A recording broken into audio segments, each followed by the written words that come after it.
మాన్సియర్ Raymond's obliques. మాన్సియర్ అంటే sir లేదా mister అని మర్యాదపూర్వకంగా పిలుచుకునే పదం. ఆబిలిక్స్ అంటే స్తూపం. ప్రసిద్ధ French general Mitchell Joachim Maria Raymond సమాధి హైదరాబాద్ మలక్పేట మూసారం బాగ్ ప్రాంతంలో ఒక కొండపై ఉంది.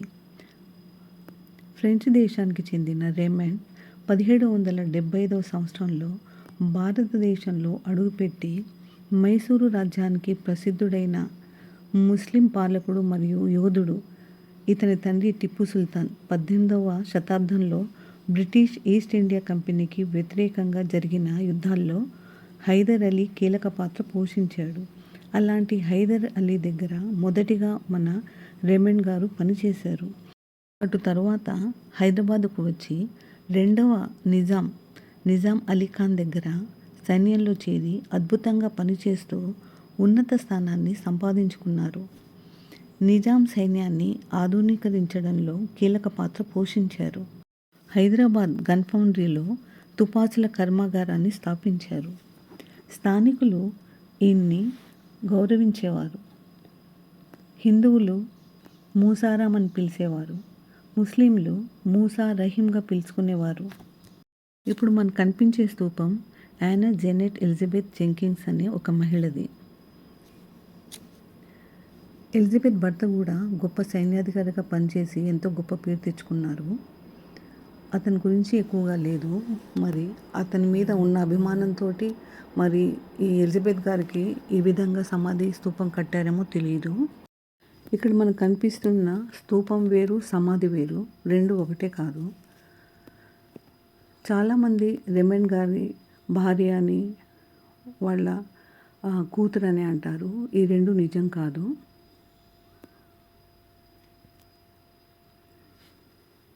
పద్దెనిమిది 1809లో 21 వయసులో తను మరణించడం జరిగింది. అంటే పురిటి నొప్పులతోటి చనిపోవటం జరిగింది. అప్పుడు మగ శిశువుకి జన్మనిచ్చింది. ఆ శిశువు కూడా చనిపోవటంతో ఇక్కడ సమాధి కట్టించారు. మరి ఇక్కడ పరిసర ప్రాంతాలన్నీ నిర్మానుష్యంగా, జనాలు ఎవరు లేరు. అలా పాడుబడ్డ దానిలా కనిపిస్తున్నాయి. చూడండి ఆ స్తూపము. ఇది కనీసం 10 ఎకరాలు అని చెప్తారు. 10 ఎకరాలులా కనిపించదు. చుట్టుపక్కల అన్ని బిల్డింగ్స్, పెద్ద పెద్ద అపార్ట్మెంట్లు అన్నీ ఉండటంతో ఇది మరుగైపోయినట్టుగా ఉంటుంది. ఇక్కడ చూడండి ఎలిజబెత్ గారి సమాధి పాతబడినట్టుగా ఏదో ఒక రాయి దానిపైన ఏదో ఒకటి అది రాశారు. అది ఇంకా క్లియర్గా కూడా ఉండట్లేదు.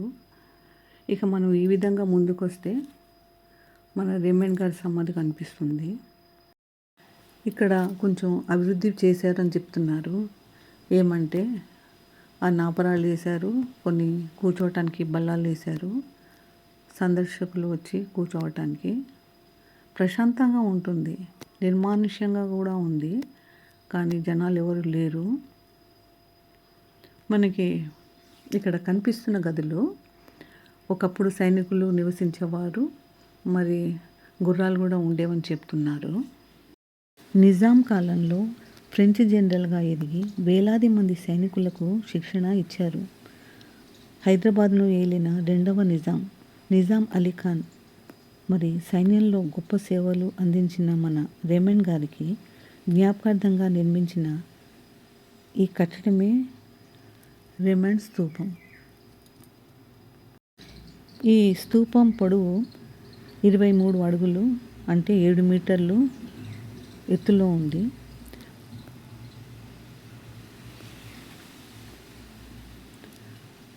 నల్ల గ్రానైట్ రాయితో చేసిన ఆ మధ్యలో జేఆర్ అనే అక్షరం ఉంటుంది. జోచిమ్ రేమండ్ అని. ఇతను 1798 సంవత్సరం మార్చి 25వ తారీఖున, అంటే అతనికి 42వ సంవత్సరం, అతను అనుమానాస్పద స్థితిలో మరణించారు. అతనికి పెళ్లి కాలేదు. వెనక అతని సమాధి ఉంటుంది. అది 28 స్తంభాలు గల మంటపం, అది గ్రీకు శైలిలో ఉంటుంది.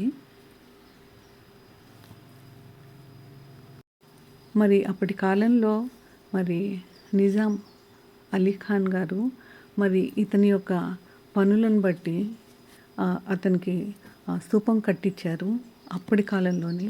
మరి అప్పటి నుంచి మరి ఇప్పటి వరకు మరి ఎందుకు మరి పట్టించుకోవటం లేదో తెలియట్లేదు.